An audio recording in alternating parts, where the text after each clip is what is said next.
Hi ನಮಸ್ತೆ friends, ನಾನು ನಿಮ್ಮ ಗುರುಬಸವರಾಜ್ SGK ಡಿಫೆನ್ಸ್ ಅಕಾಡೆಮಿ ವತಿಯಿಂದ ನಾವು ಇವತ್ತು ಅಗ್ನಿವೀರ್ 1 ಮತ್ತು 2ನೇ ಬ್ಯಾಚ್ 1 ಮತ್ತು 2ನೇ ಶಿಫ್ಟ್ನ ಎಲ್ಲ ಪ್ರಶ್ನೆ ಪತ್ರಿಕೆಗಳನ್ನು ನಾವು ಬೇರೆ ಬೇರೆ ಜೋನ್ ಇರ್ಬೋದು ಅವುಗಳ ವಿವರಣೆಯನ್ನು ನೀಡಿದ್ದೇವೆ.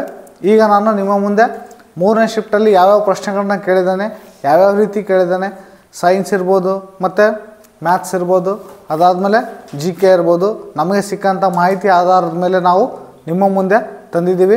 ನಮ್ಮ ವಿದ್ಯಾರ್ಥಿಗಳು ಬರೆಯೋಕ್ಕೆ ಹೋಗಿದ್ದಾರೆ ಮತ್ತು ಬೇರೆ ಬೇರೆ ಜೋನಲ್ಲಿ ಏನೇನು ಕೇಳಿದ್ದಾನೆ ಇವುಗಳ ಒಂದು ಪ್ರಶ್ನೆಗಳನ್ನು ಸಂಗ್ರಹ ಮಾಡಿ ನಿಮ್ಮ ಮುಂದೆ ಪ್ರಸ್ತುತಪಡಿಸ್ತಿದ್ದೇವೆ. ಇದೇ ರೀತಿ ನಾವು ಡೈಲಿ ವಿಡಿಯೋಗಳನ್ನ ಅಪ್ಲೋಡ್ ಮಾಡ್ತಾ ಹೋಗ್ತಿರ್ತೀವಿ. ಇವುಗಳ ಉಪಯೋಗವನ್ನು ನೀವು ಸದುಪಯೋಗ ಪಡಿಸ್ಕೊಳ್ಳಿ. ಇಲ್ಲಿ ನಾನು ಹೇಳೋದೇನಪ್ಪ ಅಂದರೆ, ನಿಮಗೆ ನಮ್ಮ ವಿಡಿಯೋ ಬೇಗ ತಲುಪಬೇಕು, ನಾವು ಹೇಳ್ತಕ್ಕಂಥ ಕಂಟೆಂಟ್ ನಿಮಗೆ ಬೇಗ ರೀಚ್ ಆಗಬೇಕಪ್ಪ ಅಂದರೆ ನಮ್ಮ ಒಂದು ಚಾನಲ್ಗೆ ಸಬ್ಸ್ಕ್ರೈಬ್ ಆಗಿ ಲೈಕ್ ಬಟನನ್ನು ಒತ್ತಿ ನಾವು ಮಾಡ್ತಕ್ಕಂಥ ವಿಡಿಯೋಗೆ. ಅದಾದಮೇಲೆ ನೋಟಿಫಿಕೇಷನ್ಗಾಗಿ ಬೆಲ್ ಬಟನನ್ನು ಸಹ ಒತ್ತಿ. ಯಾಕಂದರೆ ನಿಮಗೆ ನಾವು ಮಾಡಿದಂಥ ವಿಡಿಯೋ ಸಡನ್ನಾಗಿ ಅಪ್ಲೋಡ್ ಆಗುತ್ತೆ. ನೀವು ಎಕ್ಸಾಮ್ ಟೈಮಲ್ಲಿ ಇದು ತುಂಬ ಹೆಲ್ಪ್ ಆಗುತ್ತೆ. ಏನಪ್ಪ ಅಂದರೆ, ನಾವು ಇಲ್ಲಿ ಪ್ಯಾಟ್ರನ್ ಹೇಳ್ತಾ ಇರೋದು, ಏನೇನು ಪ್ಯಾಟ್ರನ್ ಬರ್ತಾ ಇದೆ ಇದನ್ನು ನೀವು ಸರಿಯಾಗಿ ಗಮನಿಸಿ. ಸೇಮ್ ಪ್ಯಾಟ್ರನ್ನೇ ಹೊಡಿತಿದ್ದಾನೆ ಅವನು ಎಕ್ಸಾಮಲ್ಲಿ, ಯಾವ್ಯಾವುದರಲ್ಲಿ ಪಿಕ್ ಮಾಡ್ತಿದ್ದಾನೆ ಅನ್ನೋದನ್ನು ಗಮನಿಸಿ. ಕಾಮನಾಗಿ ಇಲ್ಲಿ ಟೈಮ್ ವೇಸ್ಟ್ ಮಾಡೋದು ಬೇಡ, ನಾವೀಗ ವಿಡಿಯೋಗೆ ಹೋಗ್ಬಿಡೋಣ. ಯಾವ ರೀತಿ ಇವತ್ತು ಕೇಳಿದ್ದಾನೆ ಅಂತಂದೇಳಿ ನಾನು ಕ್ವಶನ್ ಹೇಳ್ತಾ ನಿಮಗೆ ಯಾವ ರೀತಿ ನಾವು ಎಕ್ಸಾಮಲ್ಲಿ ಓದಬೇಕು ಅನ್ನೋದನ್ನು ಸಹ ಹೇಳ್ತಾ ಹೋಗ್ತೇನೆ.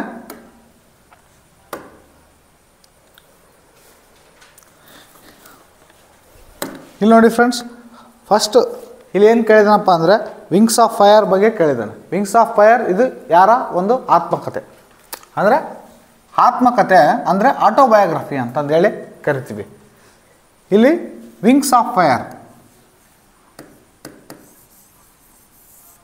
Wings of fire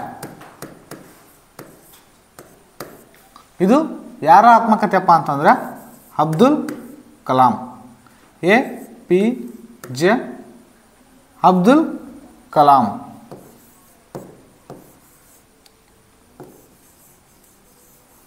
Abdul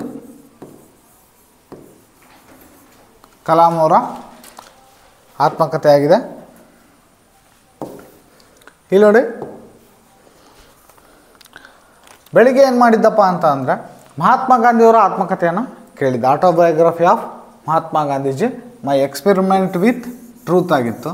my experiment with truth ಆಗಿತ್ತು. ಅದನ್ನು ನಾವು ಲಾಸ್ಟ್ ವಿಡಿಯೋದಲ್ಲಿ ಹಾಕಿದ್ದೀವಿ.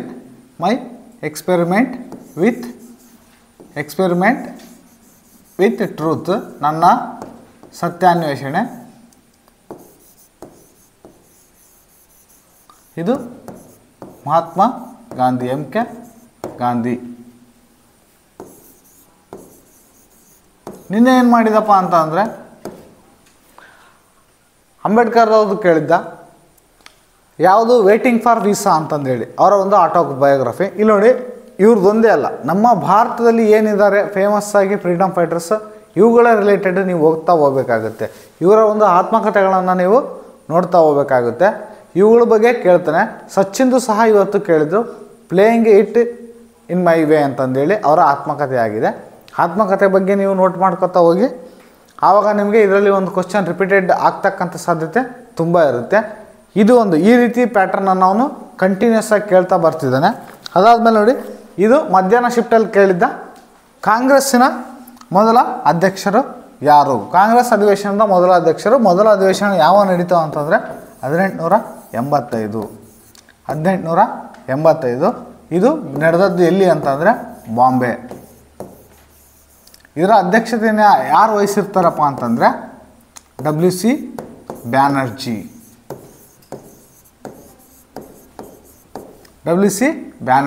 ಉಮೇಶ್ ಚಂದ್ರ ಬ್ಯಾನರ್ಜಿ ಇವರ ಪೂರ್ಣನಾಮ. ಇಲ್ಲಿ ನೋಡಿ, ಈ ಕಾಂಗ್ರೆಸ್ ರಿಲೇಟೆಡ್ ಬೇರೆ ಬೇರೆ ಕ್ವಶನ್ಸನ್ನು ಯಾವ ರೀತಿ ಕೇಳ್ಬೋದು. ಇಲ್ಲಿ ನೋಡಿ, ಕಾಂಗ್ರೆಸ್ ಅಧಿವೇಶನಗಳು ತುಂಬ ಬರ್ತವೆ. ಗಾಂಧೀಜಿಯವರು ಭಾಗವಹಿಸಿದಂತಹ ಏಕೈಕ ಅಧಿವೇಶನ ಅದು ನಮ್ಮ ಬೆಳಗಾಂ ಅಧಿವೇಶನ. ಇದ್ರ ಬಗ್ಗೆ ಕೇಳ್ಬೋದು. 1924ರಲ್ಲಿ ಬೆಳಗಾಂ ಅಧಿವೇಶನ. ಈ ಪ್ರಶ್ನೆ ಸಹ ನಿಮಗೆ ಇಂಪಾರ್ಟೆಂಟ್ ಆಗುತ್ತೆ. ಅದಾದಮೇಲೆ ನೆಕ್ಸ್ಟ್ ಏನಪ್ಪ ಅಂದರೆ ಜವಾಹರ್ಲಾಲ್ ನೆಹರೂರವ್ರದ್ದು 1929 ಅಲ್ಲೇನಾಗಿತ್ತಪ್ಪ ಅಂದರೆ ಜವಾಹರ್ಲಾಲ್ ನೆಹರೂರವರು ಅಲ್ಲಿ ಲಾಹೋರ್ ಅಧಿವೇಶನದಲ್ಲಿ ಪೂರ್ಣ ಸ್ವರಾಜ್ಯವನ್ನು ಘೋಷಣೆ ಮಾಡ್ತಾರೆ.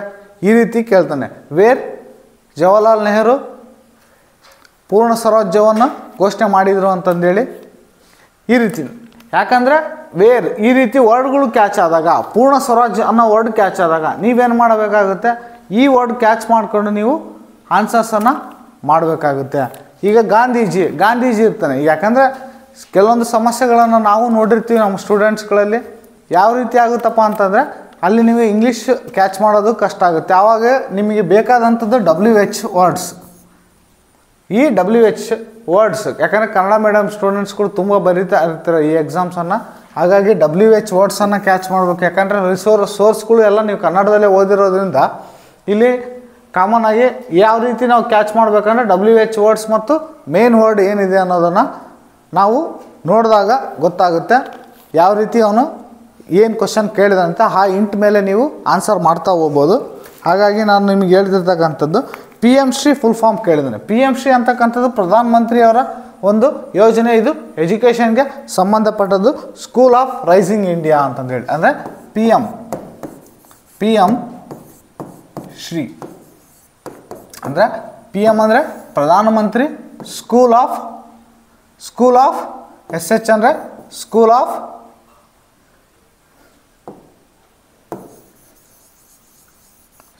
Of rising India.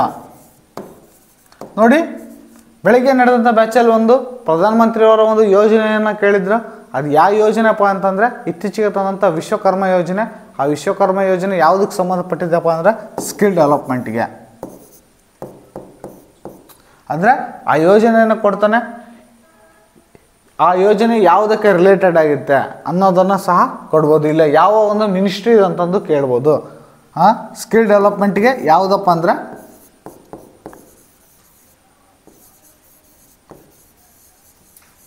ಸ್ಕಿಲ್ ಡೆವಲಪ್ಮೆಂಟ್ಗೆ ಸಂಬಂಧಪಟ್ಟದ್ದು ಯಾವುದಂದರೆ ಪ್ರಧಾನಮಂತ್ರಿ PM ವಿಶ್ವಕರ್ಮ.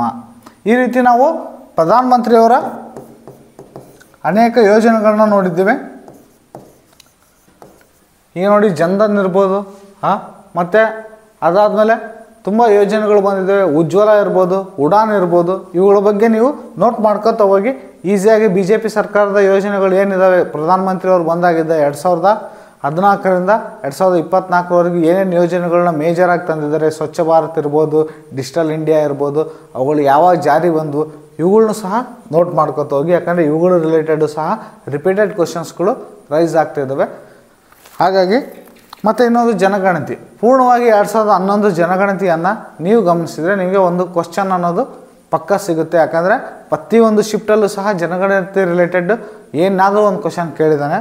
ಈಗ ನೋಡಿ, ಒಂದು ಟೈಮಲ್ಲಿ ಸಾಕ್ಷರತೆ ಕೇಳಿದ್ದಾನೆ, ಭಾರತದ ಸಾಕ್ಷರತೆ ಎಷ್ಟು ಅಂತ ಕೇಳಿದ್ದಾನೆ, ಯಾವ ರಾಜ್ಯ ಅತಿ ಹೆಚ್ಚು ಜನಸಂಖ್ಯೆ ಹೊಂದಿದೆ ಅಂತ ಕೇಳಿದ್ದಾನೆ, ಯಾವ ರಾಜ್ಯ ಅತಿ ಕಡಿಮೆ ಜನಸಂಖ್ಯೆ ಅಂತ ಕೇಳಿದ್ದಾನೆ, ಯಾವ ರಾಜ್ಯ ಲಿಟ್ರಸಿ ರೇಟಲ್ಲಿ. ಇಲ್ಲಿ ನೋಡಿ, ಇವತ್ತು ಕೇಳಿದಂಥ ಪ್ರಶ್ನೆ 3ನೇ ಶಿಫ್ಟಲ್ಲಿ 2011 ಜನಗಣತಿ ಪ್ರಕಾರ ಸೆಕ್ಸ್ ರೇಷಿಯೋ ಎಲ್ಲಿ ಜಾಸ್ತಿ ಇದೆ ಅಂತ ಕೇಳಿದ್ದಾನೆ, ಮಧ್ಯಾಹ್ನ ಕಡಿಮೆ ಎಲ್ಲಿದೆ ಅಂತ ಕೇಳಿದ್ದ.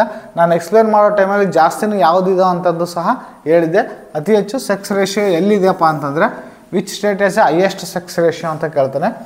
ಯಾವುದು ಅಂತಂದರೆ ಸೆಕ್ಸ್ ರೇಷಿಯೋದಲ್ಲಿ ಹೈಯೆಸ್ಟ್ ಇರ್ತಕ್ಕಂಥದ್ದು ಅಂದರೆ ಲಿಂಗಾನುಪಾತ. ಈ ಲಿಂಗಾನುಪಾತದಲ್ಲಿ ಜಾಸ್ತಿ ಇರ್ತಕ್ಕಂಥದ್ದು ಏನಪ್ಪ ಅಂದರೆ ಪ್ರತಿ 1000 ಪುರುಷರಿಗೆ ಎಷ್ಟು ಜನ ಮಹಿಳೆಯರು ಇರ್ತಾರೆ ಅನ್ನೋದನ್ನು ನಾವೇನಂತೀವಿ ಸೆಕ್ಸ್ ರೇಷಿಯೋ ಅಂತ ಕರಿತೀವಿ. ಇದಕ್ಕೆ ಆನ್ಸರ್ ಬಂದು ಕೇರಳ ಆಗಿರ್ತದೆ. ಇದಕ್ಕೆ ಉತ್ತರ ಬಂದು ಕೇರಳ. ಅತಿ ಕಡಿಮೆ ಅಂತ ಅಂದರೆ ಹರಿಯಾಣ. ಇದು ಮಧ್ಯಾಹ್ನ ಶಿಫ್ಟಲ್ಲಿ ಕೇಳಿದಂತಹ ಪ್ರಶ್ನೆ. ಕೇರಳ ಅತಿ ಕಡಿಮೆ, ಅತಿ ಹೆಚ್ಚು. ಕೇರಳ ಅತಿ ಹೆಚ್ಚು, ಹರಿಯಾಣ ಅತಿ ಕಡಿಮೆ. ಮತ್ತು ನೆಕ್ಸ್ಟ್ ನೋಡಿ, ಸರ್ಜೆಂಟ್ ರ್ಯಾಂಕ್ ಇದು ಯಾವುದಕ್ಕೆ ಸಂಬಂಧಪಟ್ಟಿದೆ ಅಂತ ಕೇಳಿದೆ. ಸರ್ಜೆಂಟ್ ರ್ಯಾಂಕ್ ಇದು ಇಂಡಿಯನ್ ಆರ್ಮಿಗೆ ಸಂಬಂಧಪಟ್ಟದ್ದು. ಈ ಪದ ಯಾವುದಕ್ಕೆ ಸಂಬಂಧಪಟ್ಟಿದಪ್ಪ ಅಂದ್ರೆ ಇಂಡಿಯನ್ ಆರ್ಮಿಗೆ ಸಂಬಂಧಪಟ್ಟಂಥ ಇದೊಂದು ಹುದ್ದೆ ಆಗಿರ್ತದೆ. ಸರ್ಜೆಂಟ್ ರ್ಯಾಂಕ್ ಅಂತಕ್ಕಂಥದ್ದು ಅಂದರೆ ರ್ಯಾಂಕ್ಗಳನ್ನು ಕೊಡ್ತಾ ಹೋಗ್ತದೆ ಇಂಡಿಯನ್ ಆರ್ಮಿ. ಲೆಫ್ಟಿನೆಂಟು, ಕರ್ನಲ್ಲು ಈ ರೀತಿ ಏನು ಹುದ್ದೆಗಳನ್ನ ಕೊಡ್ತಾ ಹೋಗ್ತದೆ. ಅದರಲ್ಲಿ ಇದು ಸರ್ಜೆಂಟ್ ರ್ಯಾಂಕ್ ಅಂತಕ್ಕಂಥದ್ದು ಒಂದು ರ್ಯಾಂಕ್ ಆಗಿರ್ತದೆ ಇಂಡಿಯನ್ ಆರ್ಮಿ ರಿಲೇಟೆಡ್. ಇಲ್ಲಿ ನೋಡ್ರಿ, ನೆಕ್ಸ್ಟ್ ಏನು ಕೇಳಿದನಪ್ಪ ಅಂತಂದರೆ which acid produced in our ಏನಂದರೆ ಸ್ಟೊಮ್ಯಾಕ್, ಯಾವ ಒಂದು ಆ್ಯಸಿಡ್ ನಮ್ಮ ಜಠರದಲ್ಲಿ ರಿಲೀಸ್ ಆಗ್ತಾ ಹೋಗುತ್ತೆ ಅಂತ ಕೇಳಿದರೆ hydrochloric acid HCl, hydrochloric acid. ನೋಡಿ ಇದರ pH ಮೌಲ್ಯ ಎಷ್ಟಿರುತ್ತಪ್ಪ ಅಂದರೆ ಸುಮಾರು 1 ಪಾಯಿಂಟ್ ಸಮಥಿಂಗಲ್ಲಿರುತ್ತೆ. ಇಲ್ಲಿ ನಾವು 0 to 7 ಬಂದರೆ ಇದನ್ನೇನಂತೀವಿ ನಾವು ಆ್ಯಸಿಡ್ ಅಂತೀವಿ. pH ವ್ಯಾಲ್ಯೂ 7 ಅಂದರೆ ಆ್ಯಕ್ಚುಲಿ ನ್ಯೂಟ್ರಲ್. 0 ಇಂದ 7ವರೆಗೆ ಏನಿರ್ತವೆ ಇವೆಲ್ಲ ಆ್ಯಸಿಡ್ ಆಗಿರ್ತವೆ. 7 to 14 ಏನಿರ್ತವೆ ಇವೆಲ್ಲ ಬೇಸ್ ಆಗಿರ್ತವೆ. pHಗಳನ್ನು ಸಹ ಕೇಳ್ಬೋದು, ಅಂದರೆ ಯಾವುದು ಆ್ಯಸಿಡ್ ಮತ್ತು ಯಾವುದು ಬೇಸು ಅಂತಂದೇಳಿ ಕೇಳ್ಬೋದು. ಯಾಕಂದರೆ ಲಾಸ್ಟ್ ಇಯರ್ ಪ್ರಶ್ನೆ ಪತ್ರಿಕೆಗಳನ್ನ ಹೆಚ್ಚಾಗಿ ಕೇಳಿದ್ದ ಈ ಪ್ರಶ್ನೆಗಳನ್ನು ಈ ವರ್ಷ ಮತ್ತು ಕೇಳ್ಬೋದು ಮುಂದಿನ ಶಿಫ್ಟ್ಗಳಲ್ಲಿ. ಹಾಗಾಗಿ ಇವುಗಳನ್ನು ಸಹ ಗಮನಿಸಿ. ಅಂದರೆ ಮತ್ತು ಇನ್ನೊಂದು ಏನಂದರೆ ನಮ್ಮ ಒಂದು ಲಿವರ್ ಯಾವುದನ್ನು ಪ್ರೊಡ್ಯೂಸ್ ಮಾಡುತ್ತೆ, ಬಾಯಿಲ್ ಜ್ಯೂಸ್. ಇದನ್ನು ನಿನ್ನೆ ಕೇಳಿದ್ದಾನೆ. ನಮ್ಮ ಅನಾಟಮಿ ರಿಲೇಟೆಡ್, ನಮ್ಮ ದೇಹದ ಅನಾಟಮಿ ಅಂತ ಕರಿತೀವಿ, ದೇಹದ ಕುರಿತು ಅಧ್ಯಯನ ಮಾಡುವ ಶಾಸ್ತ್ರವನ್ನು. ಈಗ ಅನಾಟಮಿ ಬಗ್ಗೆ ಕೇಳ್ತಾನೂ ಹೋಗ್ಬೋದು. ಏನೇನಿದೆ, ಯಾವ್ಯಾವ ಪಾರ್ಟ್ಸ್ಗಳನ್ನು ನೋಡಬೇಕು, ಕಣ್ಣು ಮತ್ತು ರೋಗಗಳು, ಜೀವಸತ್ವಗಳು, ಇವುಗಳ ರೀತಿಯೂ ಸಹ ಕ್ವಶನ್ಸ್ಗಳು ರೈಸ್ ಆಗ್ತಕ್ಕಂಥ ಸಾಧ್ಯತೆ ಇರುತ್ತೆ. ಅದಾದಮೇಲೆ ನೋಡಿ ನೆಕ್ಸ್ಟ್ ಪ್ರಶ್ನೆ ಯಾವುದಪ್ಪ ಅಂದರೆ ಮೊಹಮ್ಮದ್ ಶಮಿ ಅವರಿಗೆ ಅರ್ಜುನ ಅವಾರ್ಡನ್ನು ಕೊಡಲಾಗಿದೆ. ಅವರು ಯಾವ ಕ್ರೀಡೆಗೆ ಸಂಬಂಧಪಟ್ಟಿದ್ದಾರೆ ಅಂತಂದು ಕೇಳಿದ್ದೇನೆ. ಅತ್ಯಂತ ಈಸಿ ಪ್ರಶ್ನೆ. ಮೊಹಮ್ಮದ್ ಶಮಿ ಅವರು ನಮ್ಮ RCB ತಂಡದಲ್ಲಿ ಇರ್ತಕ್ಕಂಥ ಬೌಲರ್ ಆಗಿರ್ತಾರೆ. ಇವರು ಕ್ರಿಕೆಟ್ಗೆ ಸಂಬಂಧಪಟ್ಟಿದ್ದಾರೆ. ನೋಡಿ ಮುಂದಿನ ಪ್ರಶ್ನೆ ಏನಪ್ಪ ಅಂತಂದರೆ ಅತಿ ಹೆಚ್ಚು ಸ್ರವಿಸುವಂತಹ ಗ್ರಂಥಿಯೇ ಅಂತ ಕೇಳಿದ್ದಾನೆ. ಅಂದರೆ ವಿಚ್ ಗ್ಲ್ಯಾಂಡ್, ಯಾವ ಒಂದು ಗ್ರಂಥಿಗೆ ನಾವೇನಂತೀವಿ ಗ್ಲ್ಯಾಂಡ್ ಅಂತ ಹೇಳಿ ಕರಿತೀವಿ. ಯಾವ ಗ್ಲ್ಯಾಂಡು ಅತಿ ಹೆಚ್ಚು ಸ್ರವಿಸುತ್ತೆ ಅಂತ ಕೇಳಿದ್ದಾನೆ. ಆನ್ಸರ್ ಬಂದು ಪಿಟ್ಯುಟರಿ ಗ್ಲ್ಯಾಂಡ್. ಇದು ಮೆದುಳಲ್ಲಿರುತ್ತೆ. ಇದನ್ನ ಗ್ರಂಥಿಗಳ ರಾಜ ಅಂತಂದೇಳಿ ಕರಿತೀವಿ, ಪಿಟ್ಯುಟರಿ ಗ್ಲ್ಯಾಂಡ್. ಇದನ್ನು ಗ್ರಂಥಿಗಳ ರಾಜ ಅಂತೀವಿ. ಯಾಕಂದರೆ ಇದು ಎಲ್ಲ ಗ್ರಂಥಿಗಳು ಮಾಡ್ತಕ್ಕಂಥ ಕೆಲಸವನ್ನು ಇದೇನು ಮಾಡುತ್ತೆ, ಕಂಟ್ರೋಲ್ ಮಾಡುತ್ತೆ. ಹಾಗಾಗಿ ನಾವು ಈ ಒಂದು ಪ್ರಶ್ನೆ ಏನಿದೆ ನೋಡಿ ತುಂಬ ಇಂಪಾರ್ಟೆಂಟು. ಗ್ರಂಥಿಗಳ ರಿಲೇಟೆಡ್ ಯಾವ್ಯಾವ ಒಂದು ಹಾರ್ಮೋನ್ಸು ಯಾವ್ಯಾವ ರೀತಿ ರಿಲೀಸ್ ಆಗ್ತವೆ, ಎಲ್ಲೆಲ್ಲಿದ್ದಾವೆ. ಈಗ ನೋಡಿ ಅಡ್ರಿನಲ್ ಭಯ ಬಂದಾಗ ರಿಲೀಸ್ ಆಗುತ್ತೆ. ಅದಾದಮೇಲೆ ಪ್ಯಾಂಕ್ರಿಯಾಸಲ್ಲಿ ಇನ್ಸುಲಿನ್ ಉತ್ಪತ್ತಿ ಆಗುತ್ತೆ. ಈ ರೀತಿ ಕ್ವಶನ್ಸನ್ನು ಕೇಳ್ತಾ ಹೋಗ್ತಾನೆ. ಈ ಇನ್ಸುಲಿನ್ನ ಕೆಲಸ ಏನು ಮಾಡುತ್ತೆ, ನಾವು ಊಟ ಮಾಡಿದಂತಹ ಒಂದು ಗ್ಲೂಕೋಸನ್ನು ಗ್ಲೈಕೋಸನ್ ಆಗಿ ಕನ್ವರ್ಟ್ ಮಾಡೋಕ್ಕೆ ಇನ್ಸುಲಿನ್ ಬೇಕಾಗುತ್ತೆ. ಪ್ಯಾಂಕ್ರಿಯಾಸ್ ಇನ್ಸುಲಿನ್ನ ಉತ್ಪತ್ತಿ ಮಾಡುತ್ತೆ. ಅಡ್ರಿನಲ್ ನೋಡಿ ನಮಗೆ ಯಾವಾಗ ಭಯ ಆಗುತ್ತೆ ಅದು ನಮ್ಮ ಹಾರ್ಟ್ ಬೀಟನ್ನು ಕಂಟ್ರೋಲ್ ಮಾಡ್ತಾ ಹೋಗುತ್ತೆ. ಈ ರೀತಿ ನಮಗೆ ಗ್ಲ್ಯಾಂಡ್ಗಳ ರಿಲೇಟೆಡ್, ಗ್ರಂಥಿಗಳ ರಿಲೇಟೆಡ್ ಕ್ವಶನ್ಸನ್ನು ಕೇಳ್ತಾ ಹೋಗ್ತಾನೆ. ಅದಾದಮೇಲೆ ನೆಕ್ಸ್ಟ್ ನೋಡಿ ಏನಪ್ಪ ಅಂತಂದರೆ ಅತ್ಯಂತ ಈಸಿ ಪ್ರಶ್ನೆ. ಪ್ರಥಮ ವೇದ ಯಾವುದು ಅಂತ ಕೇಳಿದ್ದಾನೆ. ಪ್ರಥಮ ವೇದ ಅಂದರೆ which is the first Veda ಅಂತ ಕೇಳಿದ್ದಾನೆ. ಅಂದರೆ ancient Veda, which is the ancient Veda ಅಂತ ಕೇಳಿದ್ದಾನೆ. ಅಂದರೆ ವೇದಗಳಲ್ಲಿ ಯಾವುದು ಅತ್ಯಂತ ಹಳೆಯದ, ಓಲ್ಡೆಸ್ಟ್ ವೇದ ಅಂತಂದು ಕೇಳ್ಬೋದು. ಪ್ರಶ್ನೆ ಯಾವ ರೀತಿನಾದ್ರೂ ಕೇಳ್ಬೋದು, ಬಟ್ ನಿಮ್ಗೆ ಅಂಡರ್ಸ್ಟ್ಯಾಂಡ್ ಆದರೆ ಪ್ರಶ್ನೆನ ನೀವು ಹಾಕ್ತೀರಾ. ಅತ್ಯಂತ ಹಳೆಯ ವೇದ ಯಾವುದಪ್ಪ ಅಂತಂದರೆ ಋಗ್ವೇದ. ಋಗ್ವೇದ ಅತ್ಯಂತ ಹಳೆಯ ವೇದ. ನೋಡಿ ಇದರಲ್ಲಿ ಟೋಟಲ್ ಆಗಿ 1024 ಶ್ಲೋಕಗಳಿವೆ. ಈ ರೀತಿ ಕೇಳ್ತಾನೆ. ಋಗ್ವೇದ, ಯಜುರ್ವೇದ. ಯಜುರ್ವೇದದಲ್ಲಿ 2 ಟೈಪ್ ಇದೆ, ಒಂದು ಕೃಷ್ಣ ಮತ್ತು ಶುಕ್ಲ ಅಂತಂದೇಳಿ, ಕೃಷ್ಣ ಯಜುರ್ವೇದ ಮತ್ತು ಶುಕ್ಲ ಯಜುರ್ವೇದ ಅಂತಂದೇಳಿ. ಋಗ್ವೇದ, ಯಜುರ್ವೇದ, ಸಾಮವೇದ. ಸಾಮವೇದ ಸಂಗೀತಕ್ಕೆ ಸಂಬಂಧಪಟ್ಟದ್ದು. ಅಥರ್ವಣ ವೇದ ಇದು ಬ್ಲ್ಯಾಕ್ ಮ್ಯಾಜಿಕ್ಕಿಗೆ ಸಂಬಂಧಪಟ್ಟಂಥ ವೇದ. ಹಾಗಾಗಿ ಇಷ್ಟನ್ನು ಈ ರೀತಿ ನಾವು ನೋಡ್ತಾ ಹೋಗಬೇಕಾಗುತ್ತೆ. ನಿಮಗೆ ಕೇಳ್ತಕ್ಕಂಥ ಪ್ರಶ್ನೆಗಳು ಸಿಂಪಲ್ ಆಗಿಯೇ ಇರ್ತವೆ. ಮತ್ತು ಅತಿ ಹೆಚ್ಚು ಮ್ಯಾಂಗನೀಸ್ ಉತ್ಪಾದನೆ ಮಾಡಿದಂಥ ರಾಜ್ಯ 2021-22ರಲ್ಲಿ. ಆ್ಯಕ್ಚುಲಿ ಮ್ಯಾಂಗನೀಸ್ ಉತ್ಪಾದನೆಯಲ್ಲಿ ಕರ್ನಾಟಕ ಪ್ರಥಮ ಸ್ಥಾನದಲ್ಲಿತ್ತು. ಬಟ್ 2021-22ರಲ್ಲಿ ಏನಾಗಿರುತ್ತಪ್ಪ ಅಂತಂದರೆ ಒರಿಸ್ಸಾ, ಯಾವುದು ಅಂದರೆ ಒರಿಸ್ಸಾ ಕಾಮನ್ ಆಗಿ ಮ್ಯಾಂಗನೀಸ್ ಉತ್ಪಾದನೆಯಲ್ಲಿದೆ. ಮತ್ತು ಸ್ಟೀಲು ಸಹ ಕೇಳಿದ್ದಂತೆ. ಅತಿ ಹೆಚ್ಚು ಸ್ಟೀಲನ್ನು ಉತ್ಪಾದನೆ ಮಾಡ್ತಕ್ಕಂಥದ್ದು ಯಾವುದಂದರೆ ಐರನ್ನು ಉತ್ಪಾದನೆ ಮಾಡ್ತಕ್ಕಂಥ ರಾಜ್ಯ ಇದು ಸಹ ಒರಿಸ್ಸಾನೇ ಆಗಿದೆ. ಅದಾದಮೇಲೆ ಬಟ್ಟೆ ತೊಳೆಯೋ ಸೋಪಿನಲ್ಲಿ ಯಾವ ಒಂದು ಕೆಮಿಕಲ್ಸ್ ಇರ್ತವೆ ಅಂತ ಕೇಳಿದೆ, ಯಾವ ಧಾತು ಇರ್ತವೆ ಅಂತ ಕೇಳಿದಾನೆ. ಬಟ್ಟೆ ತೊಳೆಯೋ ಸೋಪಿನಲ್ಲಿ ನಾವು ಯಾವುದನ್ನು ಬಳಸ್ತೇವಪ್ಪ ಅಂತಂದರೆ ಸೋಡಿಯಂ. ಯಾವುದು ಅಂದರೆ ಸೋಡಿಯಂ ಮತ್ತು ಪೊಟ್ಯಾಷಿಯಂ.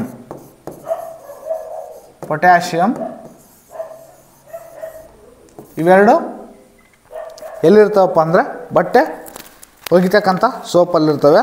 ಮತ್ತು ಆರೋಗ್ಯ ಮತ್ತು ಕುಟುಂಬ ಕಲ್ಯಾಣ ಇಲಾಖೆ ಏನಿದೆ ನೋಡಿ, ಕೇಂದ್ರದಲ್ಲಿ ಆರೋಗ್ಯ ಸಚಿವರು ಯಾರು ಅಂತ ಕೇಳಿದ್ದಾನೆ. ಇದು ಸಹ ಇಂಪಾರ್ಟೆಂಟು. ಪ್ರತಿಯೊಂದು ಶಿಫ್ಟಲ್ಲೂ ಸಹ ಏನು ಮಾಡ್ತಿದ್ದಾನೆ ಅಂದರೆ ಏನೇನು ಮಿನಿಸ್ಟರ್ಸ್ ಬಗ್ಗೆ ಕೇಳ್ತೀನಿ, ಯಾರ್ಯಾರು ಡಿಫೆನ್ಸ್ ಮಿನಿಸ್ಟರ್ಸ್ ಯಾರು, ಅದಾದಮೇಲೆ ಶಿಕ್ಷಣ ಮಂತ್ರಿ ನಿನ್ನೆ ಧರ್ಮೇಂದ್ರ ಪ್ರಧಾನ್ ಬಗ್ಗೆ ಕೇಳಿದರು. ಇವತ್ತು ಆರೋಗ್ಯ ಮಂತ್ರಿ ಯಾರು ಕೇಳಿದಾರಪ್ಪ ಅಂತಂದರೆ ಮನ್ಸುಖ್ ಮಾಂಡವಿಯಾ ಅಂತ ಕೇಳಿದ್ದಾನೆ. ಆರೋಗ್ಯ ಮಂತ್ರಿ ಯಾರು? ಮನ್ಸುಖ್ ಮಾಂಡವಿಯಾ. ಇದನ್ನು ನೋಟ್ ಮಾಡ್ಕೊಳ್ಳಿ. ಅದಾದಮೇಲೆ ಬೆಳಿಗ್ಗೆ ಶಿಫ್ಟಲ್ಲಿ ಡಿಫೆನ್ಸ್ ಮಿನಿಸ್ಟರ್ ಕೇಳಿದ್ದಾನೆ. ನಿನ್ನೆ ಕೋಆಪ್ರೇಷನ್ ಮಿನಿಸ್ಟ್ರು ಅವರು ಸಹ ಅಮಿತ್ ಶಾ ಆಗಿದ್ದರು. ಅಮಿತ್ ಶಾ ಕೋಆಪ್ರೇಷನ್ ಮಿನಿಸ್ಟ್ರು ಮತ್ತು ಹೋಮ್ ಮಿನಿಸ್ಟ್ರು ಸಹ ಅಮಿತ್ ಶಾ ಆಗಿರ್ತಾನೆ. ಇದನ್ನು ನೀವು ನೋಡ್ಕೋಬೇಕು. ಯಾಕಂದರೆ ಕೋಆಪ್ರೇಟಿವ್ ಮಿನಿಸ್ಟ್ರೂ ಸಹ ಅವ್ರ ಹ್ಯಾಂಡಲ್ಲೇ ಇದೆ ಮತ್ತು ಹೋಮ್ ಮಿನಿಸ್ಟ್ರು ಸಹ ಅವ್ರ ಹ್ಯಾಂಡಲ್ಲೇ ಇದೆ. ಹಾಗಾಗಿ ನರೇಂದ್ರ ಮೋದಿಯವರ ಕ್ಯಾಬಿನೆಟ್ ದರ್ಜೆಯ ಸಚಿವರನ್ನು ನೀವು ನೋಡಿಕೊಂಡ್ರೆ ನಿಮಗೆ ಈಸಿಯಾಗಿ ಒಂದು ಮಾರ್ಕ್ಸ್ ಸಿಗ್ತಾ ಹೋಗುತ್ತೆ. ಅದಾದಮೇಲೆ ನೆಕ್ಸ್ಟ್ ಪ್ರಶ್ನೆ ಮ್ಯಾಥ್ಸ್ ರಿಲೇಟೆಡ್ ಕೇಳಿದ್ದಾನೆ. ಮ್ಯಾಥ್ಸನ್ನು ನಾವು ಬಿಡಿಸ್ತಾ ಹೋಗೋಣ. ಒಂದು ಆಯತ ಅಥವಾ ಚೌಕದಲ್ಲಿ ಎಷ್ಟು ಕರ್ಣಗಳಿರ್ತವೆ? ಆಯತ ಅನ್ನೋದು ಕೇಳ್ಬೋದು, ಚೌಕನಾದರೂ ಕೇಳ್ಬೋದು. Karna means diagonal. ಇದನ್ನು ಡಯಾಗ್ನಲ್ ಅಂತೀವಿ. ಆಯತನೇ ಇರಲಿ ಚೌಕನೇ ಇರಲಿ, ಎಷ್ಟು ಡಯಾಗ್ನಲ್ಸ್ ಇರ್ತಾವಪ್ಪ ಅಂದರೆ 1, 2. ಆನ್ಸರ್ ಬಂದು ಏನಾಗಿರುತ್ತೆ? 2 ಆಗಿರುತ್ತೆ. ಇದನ್ನು ಕನ್ನಡದಲ್ಲಿ ಕರ್ಣ ಅಂತೀವಿ, ಇಂಗ್ಲೀಷಲ್ಲಿ ಡಯಾಗ್ನಲ್ ಅಂತೀವಿ. ಅದಾದಮೇಲೆ ನೋಡಿ 48 ಮತ್ತು 60 ಅನುಪಾತ ಕಂಡಿಡ್ರಿ ಅಂತ ಕೇಳಿದ್ದಾನೆ. ಇದಕ್ಕೆ ಸಿಂಪಲ್ಲು ಈ ರೀತಿ ಹಾಕ್ಕೋಬೇಕು.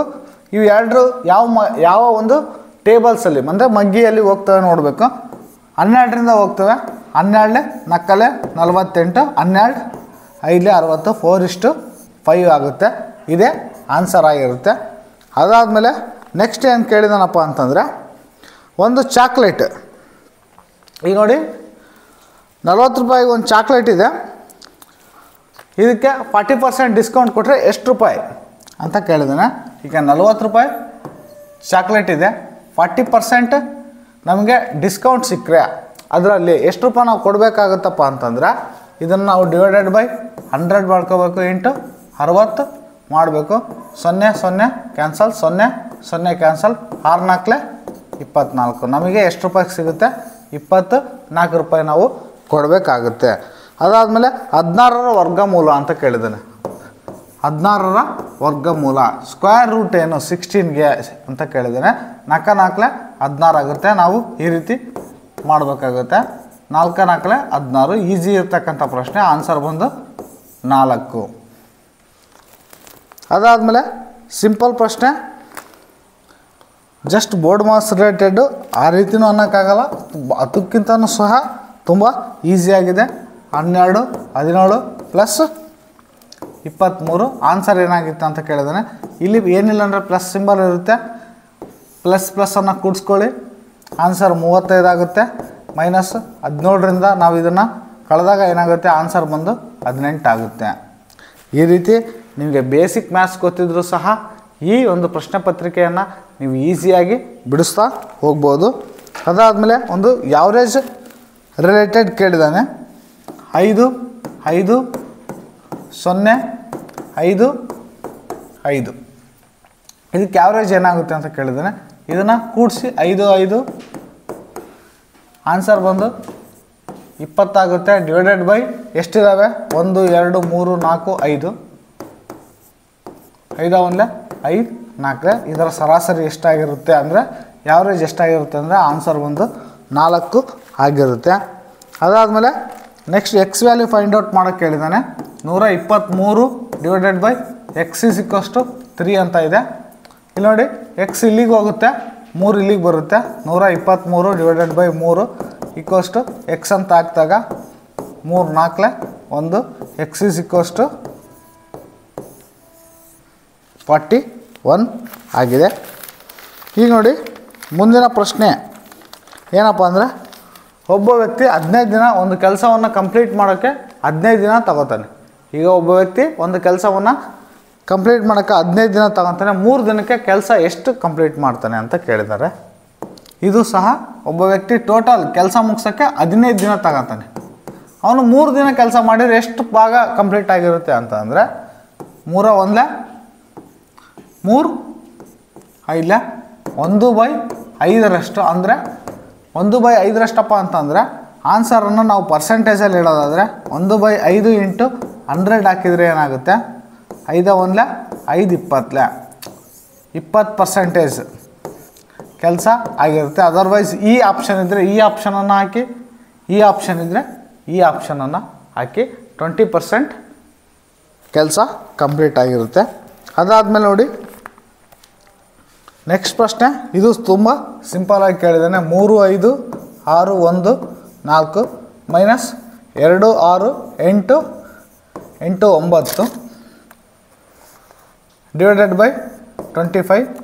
ಇದನ್ನು ಕಳಿಬೇಕು. ಕಳೆದಾಗ ನಮಗೆ ಆನ್ಸರ್ ಎಷ್ಟು ಬರುತ್ತೆ ಅಂದರೆ 8 7 2 5 ಬರುತ್ತೆ.